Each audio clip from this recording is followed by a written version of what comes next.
It doesn't come out. It's much better. There's more understanding. Well, I was raised down on the east side, and it hasn't changed to me. It's for the better, I believe. Yes. Well, because I notice when I come downtown, I get along with the blacks very well. I get along with Indians, Puerto Ricans, and other races, and I get along very well with them. Now, it is May the 17th, 1954, and I am looking at the Cleveland Plain Dealer from the next morning, Tuesday, May 18th, 1954. Good morning, everyone. I'm Merle Paulus. Our phone number is 578-1260. Headline, Ban Segregated Public Schools. Supreme Court draws Dixie protest. Washington. The Supreme Court, in the most sweeping action of its kind since Abraham Lincoln's Emancipation Proclamation, ruled unanimously that segregation of Negro and white children in public schools is unconstitutional. The court put off stops to carry out its historic racial rights decision because of its far-reaching nature and the great variety of local conditions. Perhaps more than any other, one person who contributed to what would follow that day was a woman by the name of Rosa Parks. Rosa Parks refused to give up her seat on a bus in Alabama, and because she did, a young minister by the name of Martin Luther King and others got involved. And perhaps more than anyone except Mr. Brown, who went to the Supreme Court for his daughter's right to go to school in Topeka, Rosa Parks contributed most to the civil rights movement. From her home in Detroit, we have on the telephone Rosa Parks. Good morning, Mrs. Parks. Good morning. How are you this morning? I'm very well, thank you. How are you? I'm good. Mrs. Parks, what do you think of when you think of that day in 1954 when the Supreme Court reached its decision? What kind of memories does it bring back for you? I thought that at last, with this decision from the Supreme Court, there would be an opportunity for young people and for all Americans who had been denied their freedom and rights to be citizens. There was hope that at last we would know what it means to live in the land of the free, home of the brave, and that the United States of America was on the way towards fulfilling the promise that all have equal opportunities in this country.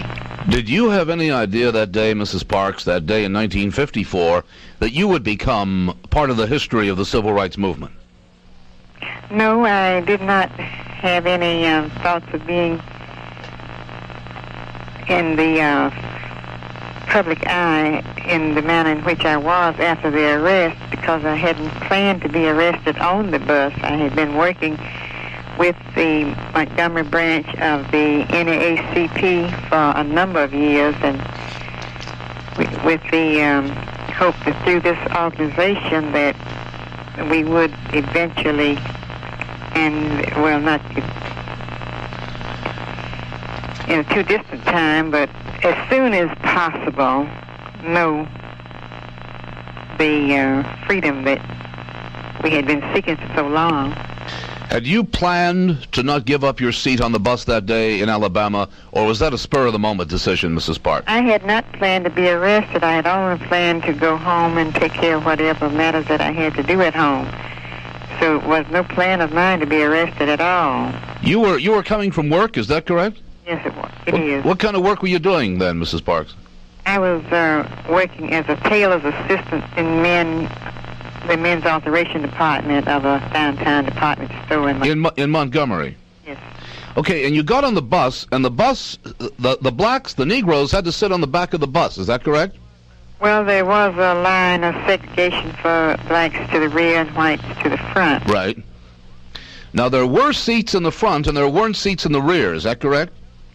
There were no seats at all in the rear of the bus, and the seat that I occupied was the last one available in the section where we could sit. Mm-hmm. And what happened? There were some vacancies in the front of the bus at the time. Mm-hmm. I got on and took this last remaining seat. In the front of the bus? It was not in the front of the bus. It was just back of where the whites would end and we would begin. Right. And what happened when you took that seat, Mrs. Parks? Well, I went to the next stop undisturbed, and it was on the third stop that the front of the bus filled up with white passengers, and there was one white man left standing after the front seats were occupied. Of course, in the back of the bus, up to where I was sitting, the aisle was filled with black people standing, just, you might say, just packed in, many as could get there. And when the driver noticed this one white person standing, it was at this point he asked the four of us, the man in the seat with me and the two women across the aisle, to vacate the seats. And when the other three people reluctantly stood up and I remained in the seat, he told me he would call the policeman and have me arrested for not standing up. And I told him to go on and call the police, and when he came back with the policeman, I was placed under arrest and taken to jail. Is that when Dr. King got involved? Not that very night, but it was the next night on Friday that the first meeting about my arrest was held at his church, at the Dexter Avenue Baptist Church. Right. Mrs. Parks, what are your thoughts about where black people have come in the past 25 years? Are conditions much, much improved? What do you see for the future, and how do you feel about it? I would say conditions are improved to a great extent, but there still needs to be much more improvement, and I am continuing to be hopeful that in the future we will all be just citizens without so much emphasis on race, and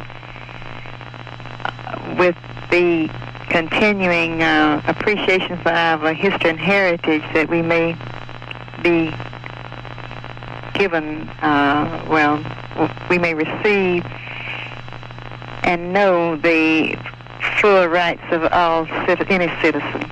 You live in the North now. How do you think conditions in the North differ from conditions in the South today?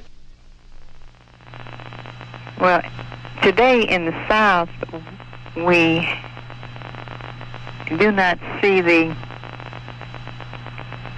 public signs that designate race for any accommodations. And of course, we do not have them in the North.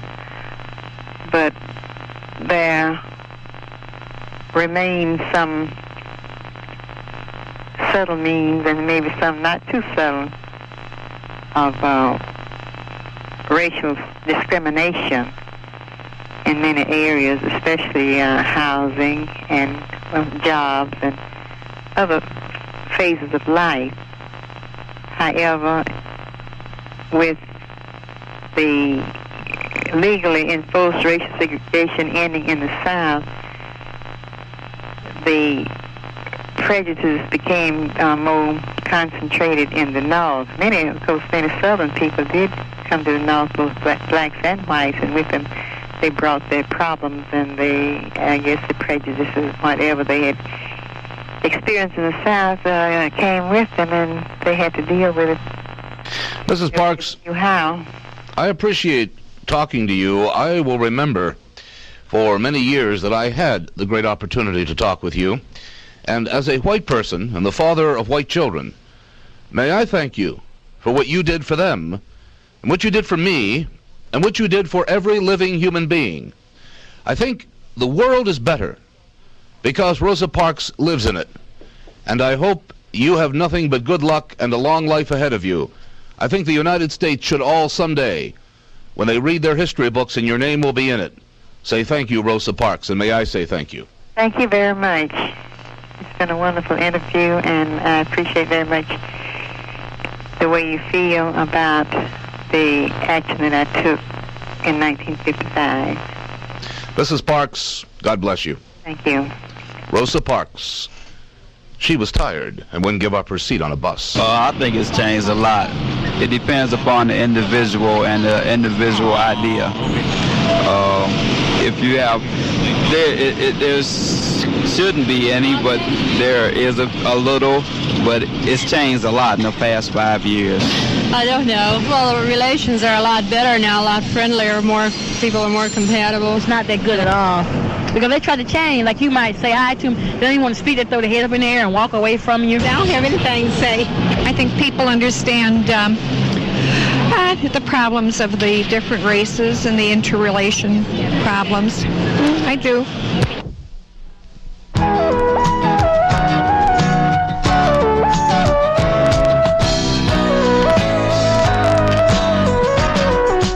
Hi, I'm Jack Donovan, and I work for the Illuminating Company in the Office of Governmental Relations. One certainty in our relationship with government is that when we get